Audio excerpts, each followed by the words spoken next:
제가 어릴 때, 뭐 어리지도 않죠. 뭐 중학교, 고등학교 때 우리 조카애들 가끔 집에 오면 그냥 연신 저녁이 되기 전에 오후 늦게 하는 그 TV 방송이 하나 있었습니다. 만화 그 드라마죠. 아마 여기서 아마 보신 분도 좀 계시지 않나 그렇게 생각을 하는데, 오늘 말씀을 준비하는 가운데서 특별히 오늘 말씀 정말 외로워도 슬퍼도, 근데 자꾸 이 노래 가사가 떠오르더라고요. 그 노래 가사를 묵상하는데 거기 안에 신학이 있더라고요. 신학이. 그래서 제가 여러분에게 그 노래 가사를 한번 들려드리려고 합니다. 이거 한번 보신 분 계실 것 같은데.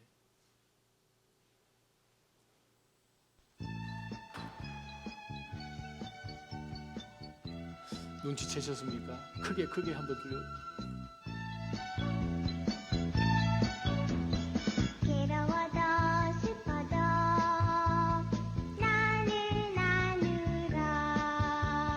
참고 참고 또 참지 울긴 왜 울어. 이거 제목 아시는 분 계신가요? 아유, 공부만 하셨나 보네. 저는 아직까지 기억해요. 캔디, 그죠? 들장미 소녀 캔디. 그 가사가요. 물론 혜은이 씨가 부르긴 했는데, 그 가사 뒷부분을 보게 되면 나 혼자 있으면 어쩐지 쓸쓸해지지만, 그죠? 그럴 땐 얘기를 나누자. 거울 속에 나하고 웃어라 캔디야, 들장미 소녀야, 울면 바보다 캔디야. 뭐 이 노래가 이제 그 가사가 그렇게 끝나긴 하는데, 그렇죠. 이 가사를 이렇게 자세히 묵상을 해보면 울긴 왜 울어? 외롭고 슬퍼도 울긴 왜 우냐? 참고 또 참지. 외로울 때 이야기하자는 거예요. 아무도 없다면 거울 보고 나하고라도 이야기하자 하는 가운데서 오늘 말씀하고 같이 겹쳐서 묵상을 한번 해보았습니다. 왜냐하면 아무리 신앙이 좋고 아무리 믿음이 단단해도 외로워질 때가 있거든요. 슬플 때가 있거든요. 정말 오랫동안 친하게 지내다가 남녀가, 젊은 청년이 헤어졌어요. 한 사람이 아주 멀리 갔어요. 슬프죠. 그러면 이게 해결이 됩니까? 아주 쓸쓸하죠. 아니면 결혼 한 60년 정도 결혼 생활 하신 아주 노부부가 남편을 먼저 보냈어요. 그러면 아내 되시는 분이 항상 아침에 아이들은 다 출가하고 멀리 살고, 그러면 부부가 이제 항상 식사를 하니까 남편 거 내 거 이렇게 수저도 그렇게 놓고 하는데, 어느 날부터 혼자 세팅해야 되잖아요. 이 미국 같은 경우에는 뭐 사람도 잘 안 다니죠. 조금만 운전해서 가보면 집만 봐도 쓸쓸하잖아요. 그죠? 다니는 사람 한 사람도 없고, 그냥 불도 왜 우리 한국처럼 형광등 켜지 않고 약간 노란색 빛 그런 불 켜고 있잖아요. 그것도 리빙룸에만. 이거 정말 구슬프거든요. 아니면 먼 가족 떠나서 뭐 이라크 같은 데 파병이 됐다. 수천 마일 떨어진 곳에서 혼자 지금 보초 서고 있다. 굉장하잖아요. 사랑한 사람 정말 오랫동안 서로 사랑을 하다가 결혼을 해서 이제 갓 돌 지난 애를 너무 이뻐해도 정말 눈에 넣어도 안 아플 것 같은 그러한 이쁜 애가 돌 지나서 병원에서 연락이 왔어요. 아주 큰 병에 걸렸다. 그러면 누구하고 이야기를 해야 돼? 물론 가까이서 이야기하는 사람들이 있겠지만 먼저 확 닥치는 것이 무엇입니까? 만약 그 주변에 함께 할 수 있는 분이 없다면 그건 뭐 정말 외롭고 정말 슬프고 이거 감정을 다스릴 수가 없지요. 우리가 신앙생활을 해나가는 가운데서 누구든 예외 없이 그러한 고난의 시기를 지나게 됩니다. 성경에 그러한 많은 사람들이 동일한 그러한 감정을 경험을 했지요. 우리가 살면서 겪는 그 많은 감정들 가운데서 정말 혼자 남겨졌다, 나 혼자만 남겨졌다, 정말 외롭다 하는 그러한 생각을 예외가 있겠습니까? 바로 오늘 그 본문이 오늘 본문의 말씀이에요.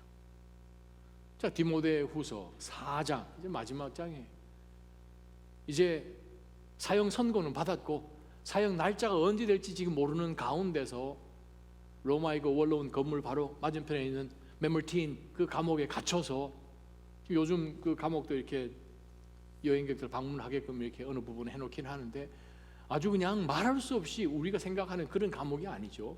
그냥 동굴에 옆에 벽돌 해가지고 탈옥 불가능할 수밖에 없는 거가 그냥 횃불 켜서 그냥 굽혀서 들어가는 거잖아요.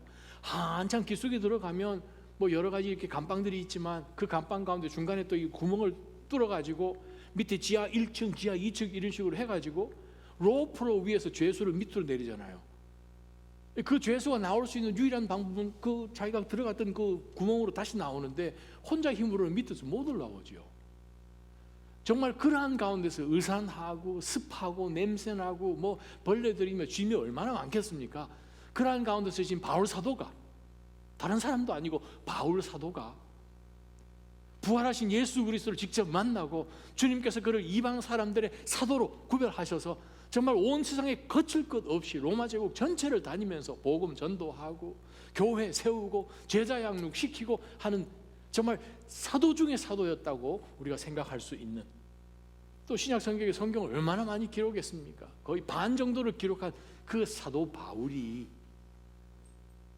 주님 복음 위하여서 한평생을 바쳤는데 지금은 감옥에 홀로 쇠사슬에 묶여서 남겨진 상태 속에서 주변에 아무도 없잖아요. 그러한 가운데서 그가 디모데에게 보낸 디모데 전서와 디모데 후서 중에서 지금 우리는 후반부를 지금 보고 있습니다. 바울 사도가 오늘 본문을 통해 보면서 와, 우리도 충분히 신앙생활을 해 나아가지만 믿음으로 이겨보려고 하지만 상황이 그러지 않음으로 인하여서 또 그 상황이 나에게 영향을 미쳐서 외롭고 쓸쓸할 때가 슬플 때가 있는 것이죠. 왜냐하면 우리가 9절 말씀 보면 그대는 내게 속히 와라. 지금 내 주변에 아무도 없으니까 얼마나 외롭겠습니까? 10절 보세요. 10절 하반절 보게 되면 다 떠나가는 거죠. 가까이 있었던 믿음의 동지들도 다 떠나가 버렸다는 거죠. 그 중에 그레스게 또 디도 다 바울 사도가 사역 보내서 지금 자기 옆에 늘 가까이 있었던 그런 동역자조차도 아무것도 없는 것을 우리가 보게 됩니다. 지금 바울 옆에 누구만 남았는가? 11절에 보면 누가만 나와 함께 있는 거예요. 그렇다고 누가가 항상 뭐 감옥 안에 같이 있는 것도 아니고 면회 시간 맞춰가지고 지금 오는 것이니까 정말 가는 곳곳마다 주의 교회를 세우고 믿음의 형제 자매들과 계속해서 연결되고 서신을 보내고 또 델리게이트 해서 그냥 이 다른 사역자들을 그곳에 파송했던 그런 모든 연결이 되었던 바울 사도 옆에 지금 이제는 남아있는 닥터 누가만 지금 남아있는 상황이니까 얼마나 외로웠겠습니까? 또 두기고조차 에베소로 갔지요.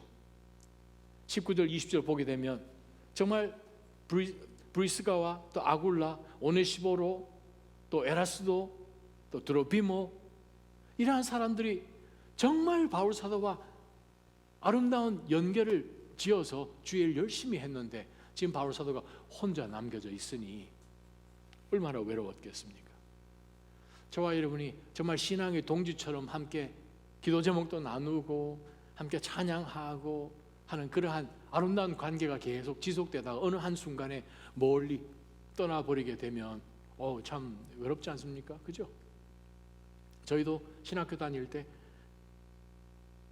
함께 친하게 지냈던 두 목사님, 그래서 세 가정이 그래요 매 주일 저녁에 저희가 한 8시쯤 모여서 이제 찬양하고 그동안 어떻게 지냈는지 얘기 나누고 또 뭐 찬양할 때는 뭐 이 피리도 가져오고 조그마한 애기 하는 실로폰도 가지고 오고 뭐 옆에 풍금도 치고 뭐 하여간 기타도 치고 그래서 이제 한 11시까지 기도하다 보면 이제 배가 출출하면 라면 하나 끓여 먹고 또 얘기하고 2시 뭐 이렇게 만 3년을 그렇게 하다가 졸업을 하고 뿔뿔이 다 사역 떨어지니까 휑하더라고요.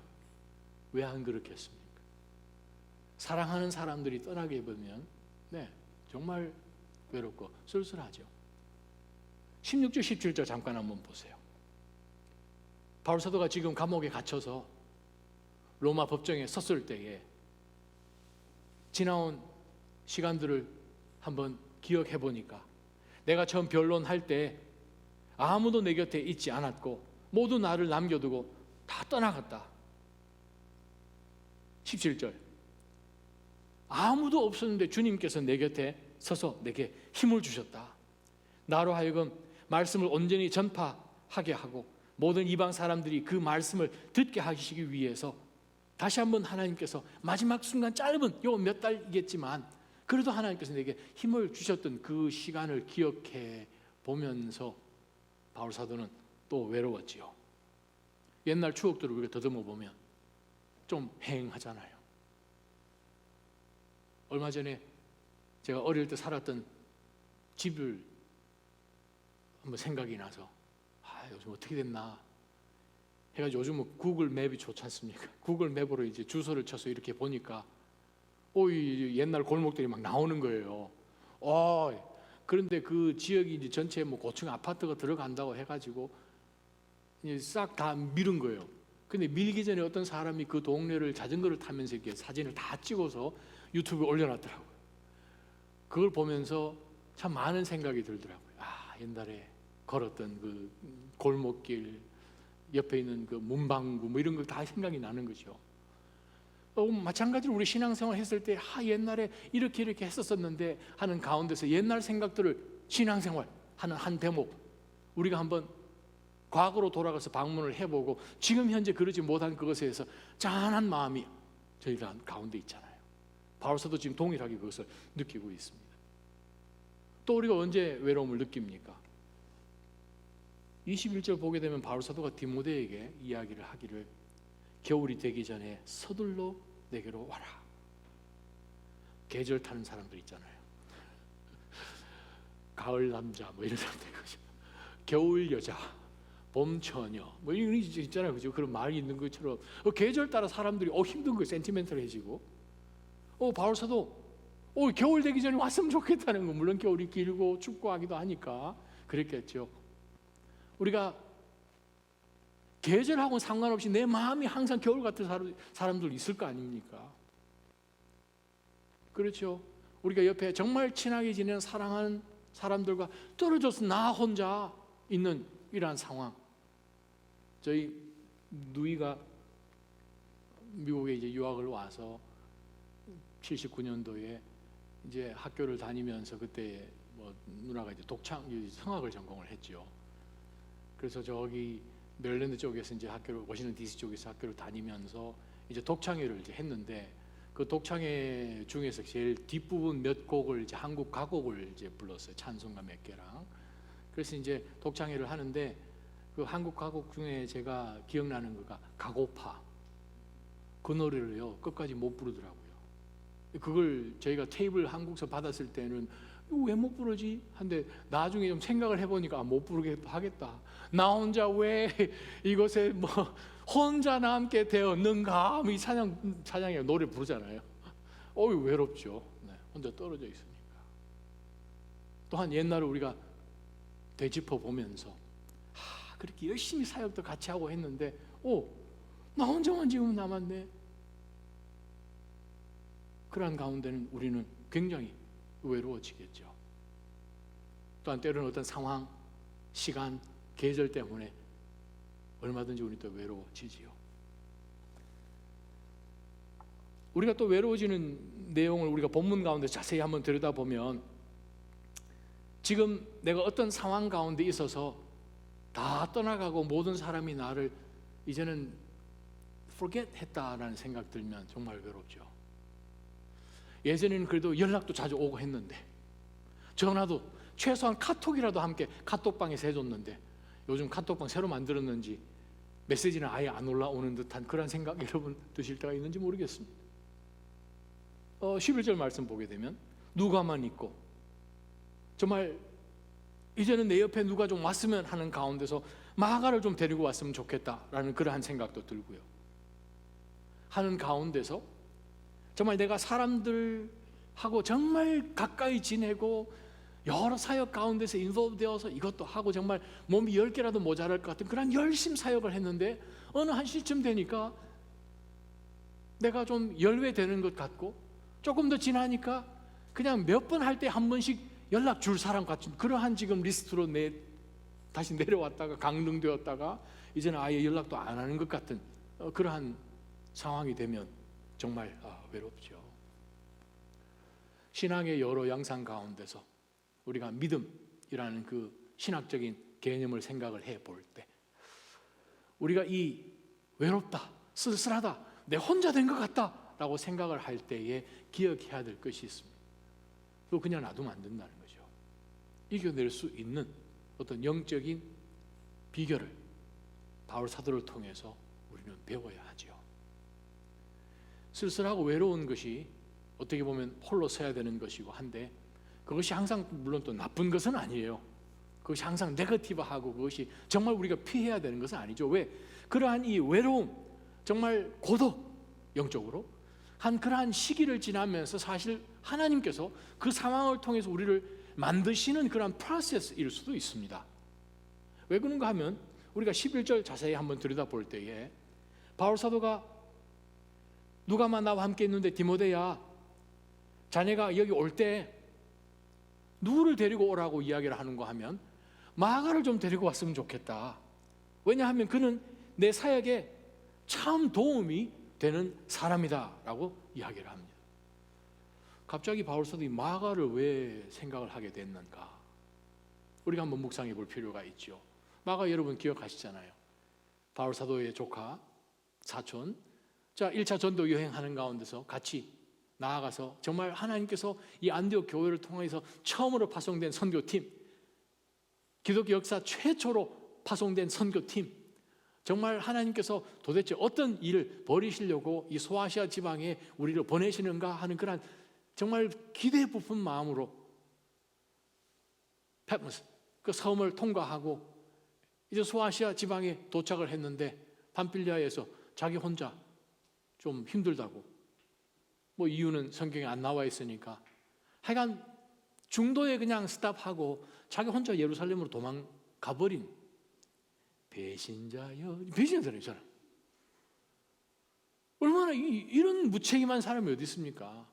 조카 아니었으면 아예 안 데리고 왔을지도 모를.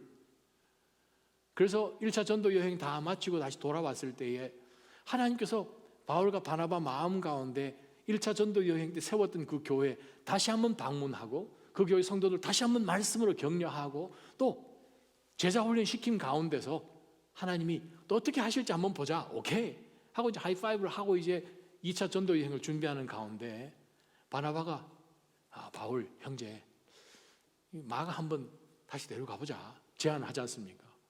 오, 바울 정색을 하면서 한 번 배신자는 노웨이 그렇게 됐겠죠 지금. 그래서 이 바나바하고 아주 심한 다툼을 지금 한 거잖아요. 정말 바울 입장에서는 다툰 그 내용을 볼 때에 다시는 안 볼 사람 같잖아요. 에이, 나한테 한번 점 찍힌 사람 난 다시는 안 돌아봐 뭐 그렇게 생각했을 텐데 이 어쩔 수 없는 상황 가운데서 자신의 고독이라고 할까요? 외로움이라고 할까요? 그 슬픔 가운데 딱 잠겨보니까 사람 귀함이 다시 보여지는 거예요. 그 사람의 가치가 예전에는 못 봤던 것이 보여지는 거죠. 한 지금까지 쭉 지나오는 가운데서 한 20여 년 지나 보니까 마가가 대체 어떤 사람으로 하나님께서 만들어 주셨는지를 바울은 늘 들었겠죠. 그래요. 우리 전승에 의하면 마가가 이집트까지 내려가죠. 윌리엄 바클레이 박사의 그 조사에 의하면 이집트까지 내려가서 거기에 교회를 세우고 또 그 주변 지역에 정말 많은 전도를 했던 정말 귀하게 사용되었던 바로 역군이 마가였죠.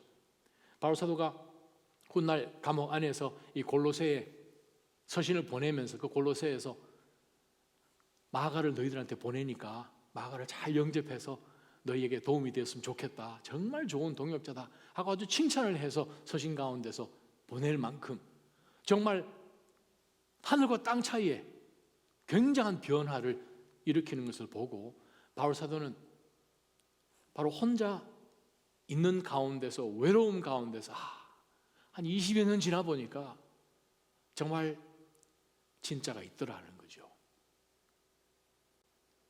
우리가 혼자 외로워지는 가운데서 내 주변에 떠났던 사람들 가운데서 다시 한번 그 사람의 가치라고 할까요? 그 사람의 정말 좋은 점들이 그러한 고난의 시기를 지날 때에 발견하게 되는 유익이 사실 있기도 합니다. 14절 말씀 한번 보세요. 구리 세공사 알렉산더가 내게 참 많은 해를 입혔다. 정말 공격을 많이 해서 바울 사역하는 가운데 정말 방해물이 된 것을 기록하고 있습니다. 이 정도 됐으면 바울 사도의 권위와 성령 하나님의 그 능력과 전도 여행하는 가운데서 바모섬에서 발 예수라는 이상한 사람, 그죠? 에베소에서 귀신 들린 종, 그러한 경우들을 보면서 얼마든지 예수님의 이름으로 그냥 저주를 내리던가 정말 아주 혼구멍이 나도록 할 수도 있었겠죠. 근데 오늘 14절을 보게 되면 바울 사도의 마음이 전혀 그러지 않은 것을 우리가 눈치챌 수 있어요. 주께서는 그가 행한 대로 갚아주실 것이다. 고난이 지나가는 가운데서 때로는 그 강도가 세고 시간이 길어지는 가운데서 우리가 정말 아무도 주변에 우리를 디스트랙트하지 않고 상황 가운데서 하나님의 관점으로 그것을 계속 묵상해 보는 가운데서 때로는 우리가 이 고난의 어려운 시기가 우리로 하여금 무엇을 디벨롭 시키는가 하면 하나님을 더 의지하게 하는 거예요. 더 의지하게 하는 거예요. 물론 지금 바울사도 갇혀 있으니까 더 하기도 하겠죠. 그럼에도 불구하고 하나님께서 하시겠죠. 주님께서 다 알아서 갚아주시겠죠. 제가 뭘 하고 제 마음 가운데 어떤 악한 마음을 품어서 그 사람에 대해서 저주를 하고 하겠습니까? 하는 만큼 바울 사도의 그 마음 가운데 외로워 보니까 그만큼 주님을 더 의지할 수 있는 그러한 유익도 있네요. 그래서 오늘 본문 말씀을 통해서 우리가 바울 사도가 우리에게 제시해 주는 몇 가지,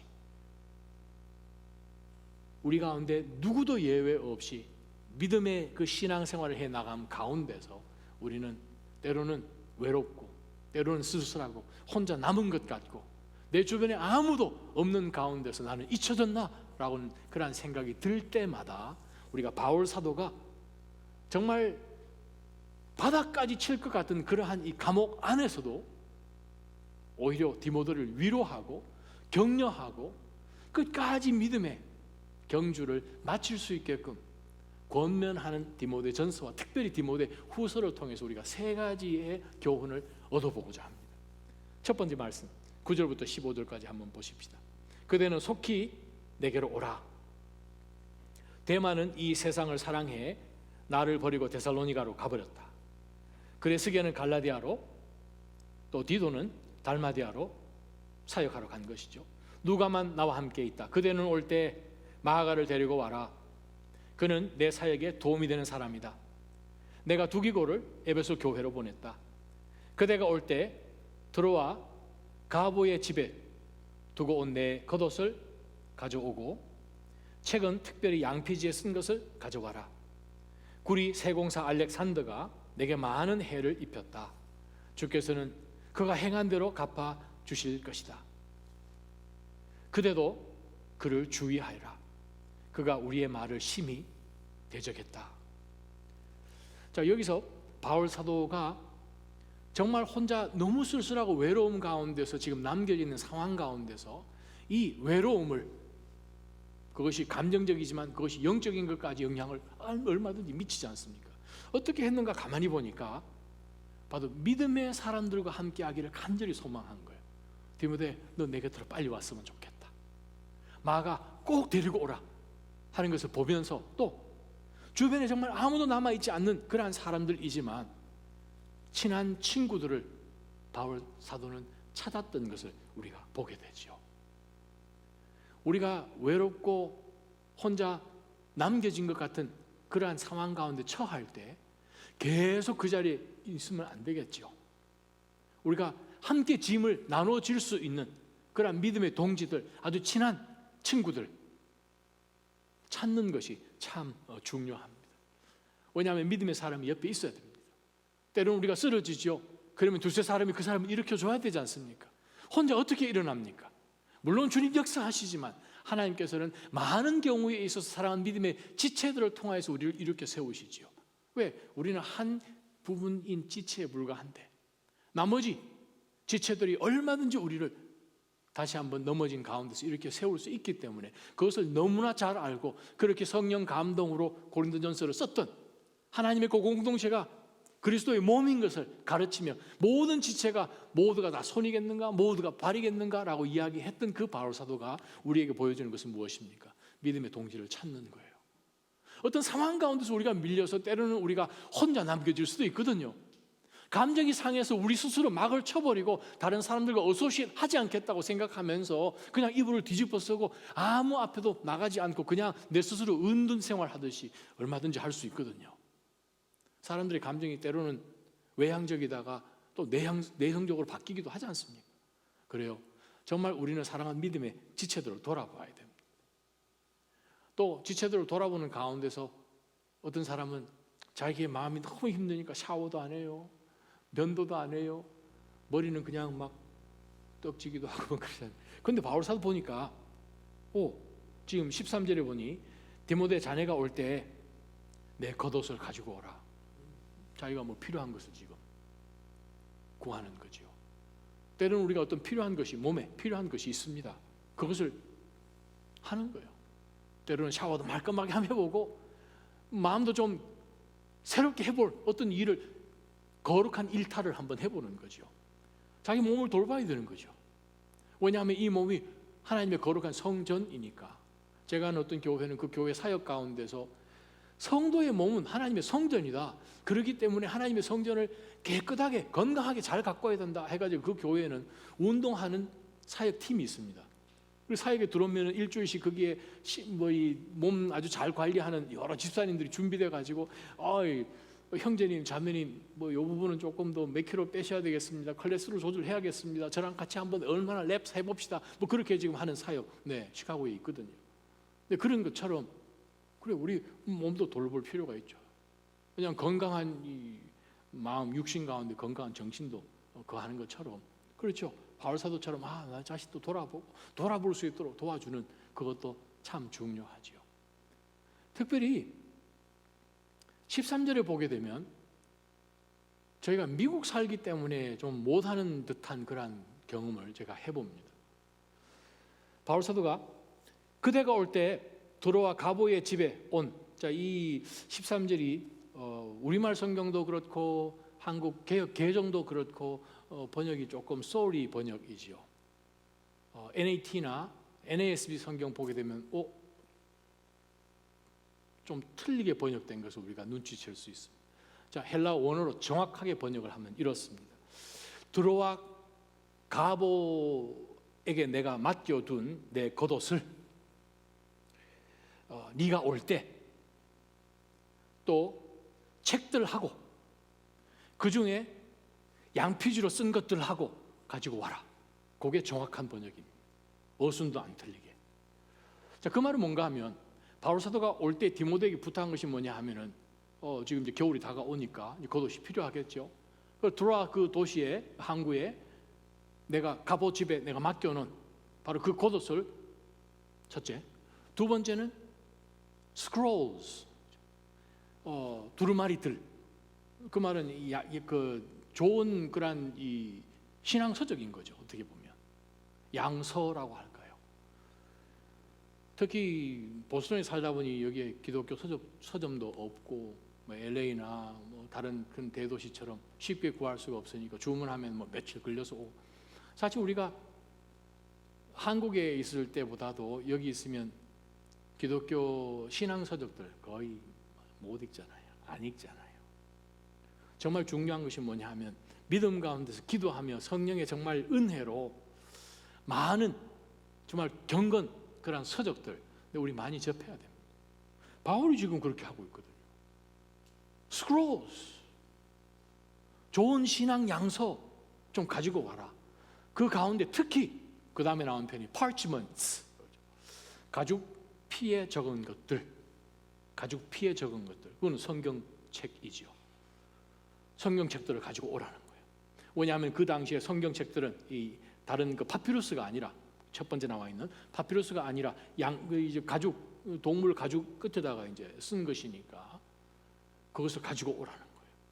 그래서 바울 사도가 지금 간절한 것이 뭐냐 하면, 영적으로 내가 더, 물론 하나님의 말씀이, 말씀 대신 그리스도 영이, 성령께서 우리 안에 거하고 계시지만 신앙에 많은 좋은 경건 서적들하고 하나님의 말씀을, 성경책 꼭 가지고 오라는 거예요.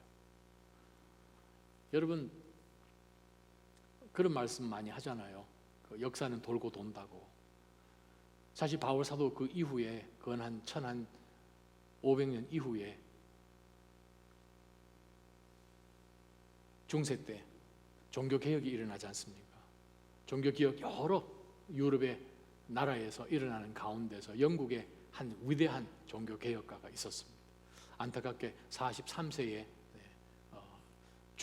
죽임을 당했지만, 순교했지만, 윌리엄 틴데일이 뭐 했습니까? 자기가 기도하고 신앙생활 해오고 말씀으로 늘 묵상하고 훈련되어서 정말 사역해 나가는 가운데서 주변에 있는 영국 성도들을 보니까 너무 안타까운 거예요. 말씀을 묵상하고 싶은데, 말씀을 읽고 큐티를 하고 싶은데 말씀을 읽을 수가 없는 거예요. 극소수의 교육받은 목회자들만 구약 성경 히브리어와 신약 성경 헬라어로 다 되어 있으니까, 또 라틴어 되어 있으니까 읽을 수가 없는 거예요. 그런데 성도들은 정말 말씀을 좀 쉽게 읽었으면 하는 그러한 가운데서 기도하고 하나님이 마음 주셔서 정말 최초로 영어로 쉽게 읽을 수 있도록 구약 히브리 성경과 신약 헬라어 성경을 영어로 쉽게 번역을 해버렸더니 그것이 괘씸죄에 걸린 거예요. 그래서 사형당했죠. 그가 감옥에 갇혀 있을 때에 그의 친구에게 쓴 편지가 있습니다. 제발 내게 따뜻한 모자, 또 내 내복이 찢어졌는데 그 내복을 기울 수 있는 패치 1000조각하고 순모로 만드는 셔츠 하나를 내게 꼭 보내주게. 또 다른 것 다 못해도 내가 읽던 히브리 성경책을 가지고 보내달라고. 이게 그 사람 옥중에서 보낸 편지 글에 나옵니다. 그래요. 지금 바울 사도의 모습을 보면서 정말 외로움 가운데서 그냥 커튼 다 내리고 자기 혼자만 어두운 가운데 있어야 될 것 같은 그러한 상황 가운데 처할 때 바울 사도 우리에게 보여주는 게 뭐냐면, 정말 많은 지혜자들이, 경건한 사람들이 정말 하나님의 그 인도하심 가운데서 많은 경건 서적들을 쓴 것뿐만 아니라 하나님의 말씀을 더 가까이 해야 되겠구나 하는 것을 우리는 바울 사도를 통해서 봅니다. 지난 2000년 동안 많은 기독교 역사 가운데서 믿음의 선배들이 그렇게 했습니다. 저는 여러분들의 상황을 정확하게 모릅니다. 얼마나 많은 좋은 글들을 여러분 읽어가고 있는지 저는 모르지요. 그러한 가운데서 정말 세상적인 그러한 유튜브나 이런 것 말고 정말 하나님의 말씀과 또 정말 신앙생활하는 경건한 믿음의 사람들이, 정말 많은, 전 세계에 정말 수많은 사람들이 읽어서 감동받고 있었던, 은혜 받았던 그러한 책들을 여러분께서 부지런히 찾아서 읽고 나눠주고 하는 그러한 풍토가 저는 저희 교회 가운데 이제는 시작되어야 되지 않나 그렇게 생각을 해봅니다. 그리고 첫 번째, 우리가 외롭고 쓸쓸하고 혼자 남겨지고 하는 그러한 상황 가운데서 우리가 해야 될 것이 무언가? 믿음의 사람들을 찾는 거예요. 믿음의 동지를 찾는 거예요. 다시 한번 그들에게 내 필요하다고 얘기하는 거예요. 그러한 가운데서 우리가 쓰러져 있는 그러한 어두움 가운데서, 외로움 가운데서 우리는 일어날 수 있으리라 확신합니다. 두 번째 말씀 볼까요? 16절부터 18절 말씀입니다. 16절 보면, 내가 처음 변론할 때 아무도 내 곁에 있지 않았고 모두 나를 남겨놓고 떠나갔다. 나는 그들에게 허물이 돌아가지 않기를 바란다. 그러나 주께서 내 곁에 서서 내게 힘을 주셨다. 이는 나로 하여금 말씀을 온전히 전파하게 하고 모든 이방 사람들이 그것을 듣게 하시기 위함이었다. 내가 사자의 입에서 구출되었다. 주께서 나를 모든 악한 공격에서 건져내시고 구원하셔서 그분의 하늘나라에 들어가게 하실 것이다. 그분께 영광이 영원 무궁하기를 빈다. 아멘. 자, 이 말씀 가운데서 우리가 눈에 들어오는 것이 뭐냐 하면, 바로 14절, 15절, 16절이요. 때로는 우리가 쓸쓸하고 외로운 상황 가운데 처해진 그 이유가 주변 사람들 때문이에요. 신앙생활 하는 것 가운데서 우리가 사람 때문에 얼마나 상처 많이 받습니까? 정말 말도 안 되는 그런 이야기들을 만들어내고 꾸며내고 공격하고 하는 가운데서 우리가 정말 마음의 상처를 입어서 내가 다시는 저 인간을 보는가 봐라 뭐 이렇게 생각하기도 하고, 아니면 교회를 떠나기도 하고 그 도시를 떠나서 이사 가기도 하고, 그죠? 뭐 다 아시는 내용들이잖아요. 우리가 경험하고 있는 사람들 우리가 보았고, 그러한 가운데서 바울 사도의 관점에서 지금 얼마나 심했으면 성경책에 그 사람 이름까지 2000년 동안 기록돼서, 아마 알렉산더는 천국 가서 어떻게 되는지 하나님 만나서 어떻게 되는지 잘 모르겠지만 되긴 알죠.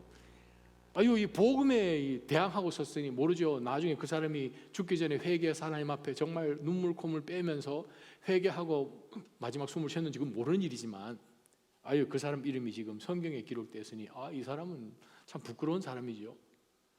우리 마음 가운데서 잊고 싶은 이름이 있을 겁니다. 어떻게 저 사람이, 나를 알아도 제일 많이 알 것 같은, 그렇게 친했는데 그 사람이 내 등에 뭐를 꽂아? 이런 생각이 들어요. 그런 상황 가운데서 우리가 때로는 외로움 가운데 처할 수 있죠. 그럼 어떻게 해야 되는가? 바울 사도의 14절부터 말씀을 쭉 볼 때에 힘들게 했던 그 사람에 대해서 그냥 마음을 놓아버리라는 거죠. 힘들게 했던 그 사람 계속 붙들고 있으면서 그래 두고 보자 이렇게 하면은 상황은 아마 그 사람에게 너 옛날에 그랬지 그럼 그 사람 기억도 못할 거예요. 지금 그 사람은 기억하지 못하는데 나는 그것을 지금 재탕 삼탕 하면서 지금 나만 지금 죽으라고 고난 가운데 있을 수가 있거든요.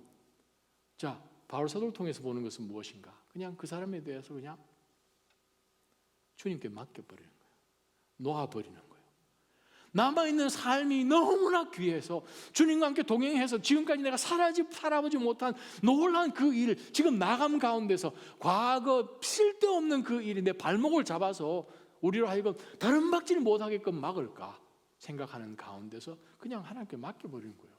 어차피 내가 염려한다고 변할 것도 아니고, 변했으면 옛날에 그 사람 변했겠죠. 내가 더 변했겠죠. 근데 바울 사도의 좋은 교훈을 보게 되면 주님께 그냥 맡기는 거예요. 우리가 신앙생활, 믿음생활 한다고 하는 가운데서 우리가 여러 다양한 배경들과 성품들을 가졌으니 부딪히는 가운데서 왜 우리가 그 앞에서 내색은 안 하지만 힘든 경우 많지 않습니까? 어떻게 해야 됩니까? 기도하는 가운데서 하나님 앞에 맡기는 거죠. 바로 그 모습을 우리는 바울 사도를 통해서 배웁니다. 힘드십니까? 주님께 맡기십시오. 특별히 이 대마 10절에 나오는 이 대마를 좀 언급하고 넘어갔으면 좋겠습니다. 왜? 정말 대마란 이 사람을 보면 너무나 안타까운 거예요.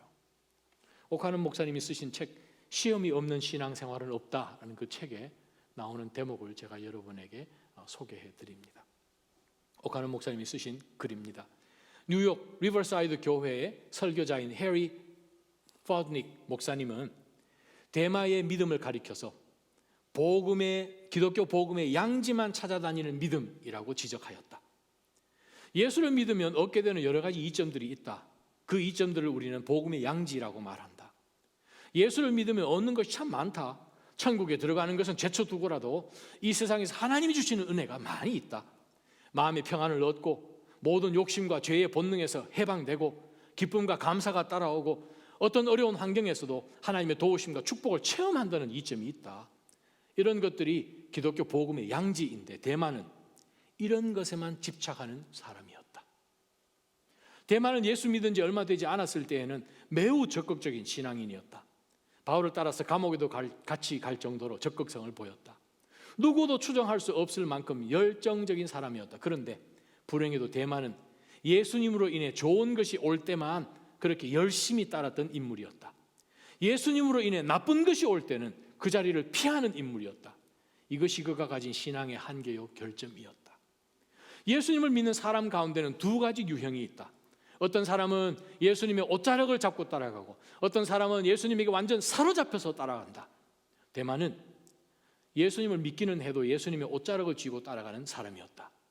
그는 복음에 관심을 가진 사람이긴 했지만 복음에 사로잡힌 사람은 아니었다. 우리 믿음도 마찬가지다. 예수님의 소유가 되어야 한다. 도저히 나 자신이 빠져나갈 수 없을 만큼 예수님에게 완전히 사로잡힌 신앙생활이 되어야 한다. 주님의 손에 붙들려야만 끝까지 주님을 따라갈 수 있다. 옥하는 목사님 하신 말씀이에요. 사실 우리가 데마가 신약 성경에 등장하는 것을 한번 찾아보면 바울 사도가 이 데마를 언급하는 가운데서 빌레몬서 24절에 데마를 어떻게 소개하는가 하면 나의 복음의 동역자 데마 그렇게 표현합니다. 그런데 골로새서 4장 14절에는 앞뒤 아무 묘사하는 것 없이 그냥 데마 이름만 등장합니다. 그런데 오늘 본문에는 이 세상이 너무 좋아서 그 빛과 번쩍한 데살로니가로 그냥 세상을 따라가 버렸다라고 등장하죠. 무슨 표현입니까? 조금씩 신앙이 퇴보가 된다는 뜻이에요. 왜 그랬을까요?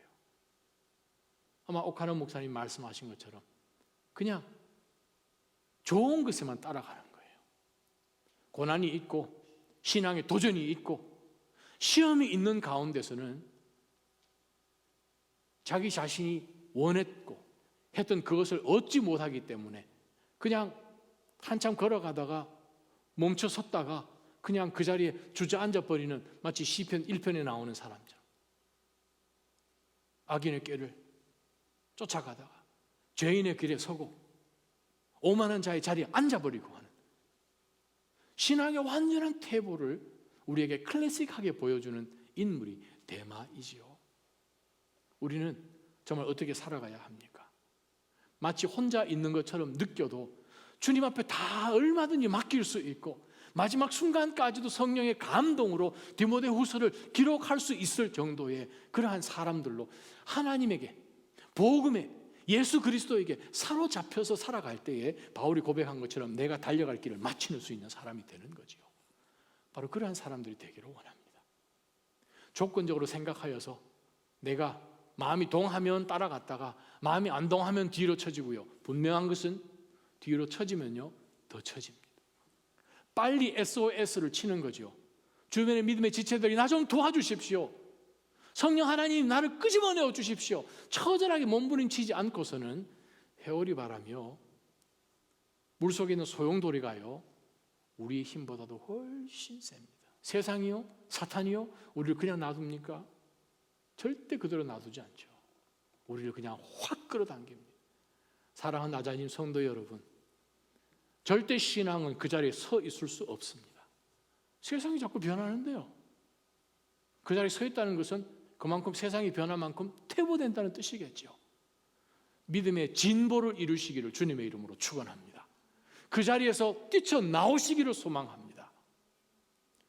사실 라이브 스트림이 편리하기는 한데 분명한 것은 이것이 차선이지 우선은 아닙니다. 성도 여러분, 못해서 할 수 없어서 지금 이 방향으로 하는 것이지 그렇습니다.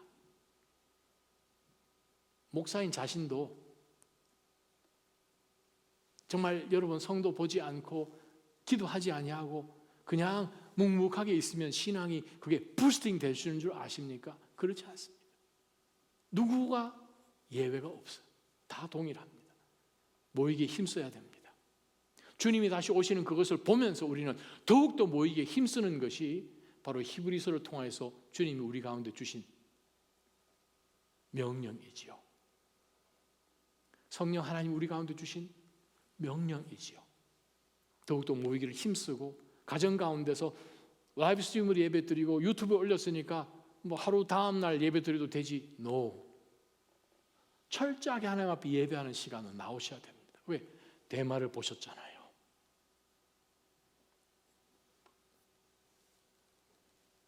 마지막 말씀 보십시오.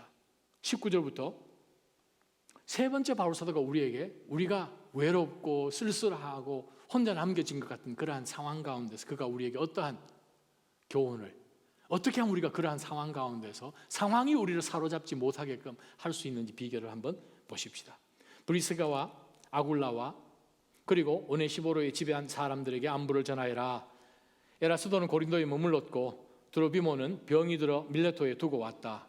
그대는 겨울이 되기 전에 서둘러 내게로 와라.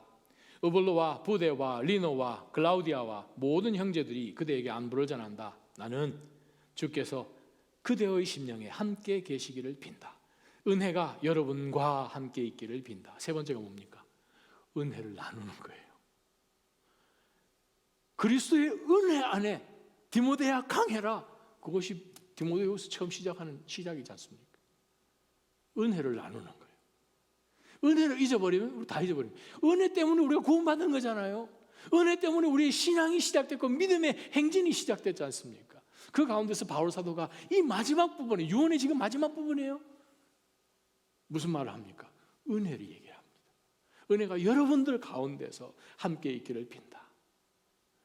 우리가 은혜를 사랑하는 믿음의 지체들과 함께 나누고 은혜를 기억하고 안부를 묻는 가운데서 우리가 주님 때문에 각자 상황은 다 다르지만 가는 곳은 똑같습니다. 어떤 상황이 앞으로 올지는 모르지만 가는 곳, 영원한 우리의 본향은 똑같습니다. 그 은혜 잊지 말기를 바랍니다 하는 것을 바울 사도가 함께 그동안 1차, 2차, 3차 전도 여행하고 로마까지 오는 가운데서 경험하고 함께 교제했던 모든 믿음의 성도들 이름 하나하나 거명하면서 안부를 전해주십시오. 안부를 전해 무슨 뜻입니까?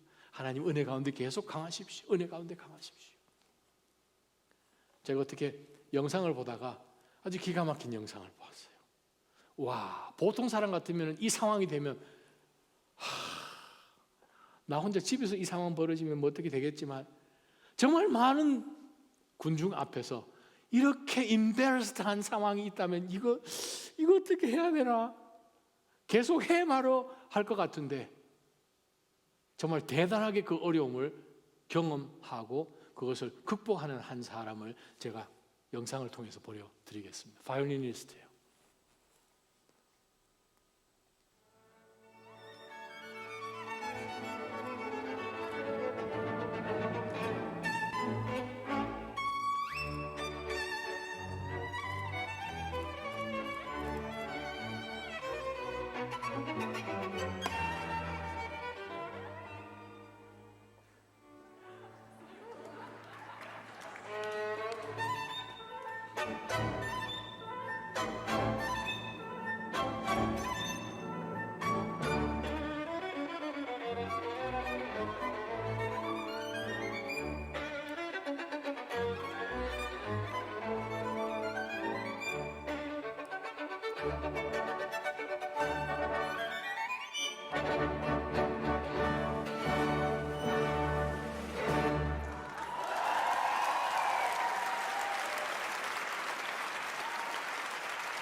눈치채셨습니까? 오케스트라와 함께 지금 독주를 하고 있는데 1번 선이 터졌어요. 그 다음에 1번 선이 있어야 지금 연주를 하는 상황인데 어떻게 포기해요? 근데 포기하지 않고 잽싸게 1번 주자 바이올린하고 싹 바꿔가지고 딱 끊어진 그 대목부터 계속 연이어서 자기가 달려가야 될 길을 마쳤다는 거죠. 우리는 각자가 플레이해야 되는 부분이 있습니다. 때로는 그것이 터질 수 있어요. 나 혼자 남겨서 아무것도 못할 것 같아요. 근데 보니까 주변에 지체들이 있는 거예요. 얼마든지 바이올린을 바꾸는 것처럼 도움을 받아서 나 혼자 절대 외롭지 않습니다. 공동체가 있습니다. 하는 가운데서 내가 달려가야 할 신앙의 경주 마쳐야 되지 않겠습니까? 주님 언제 오실지 누가 압니까?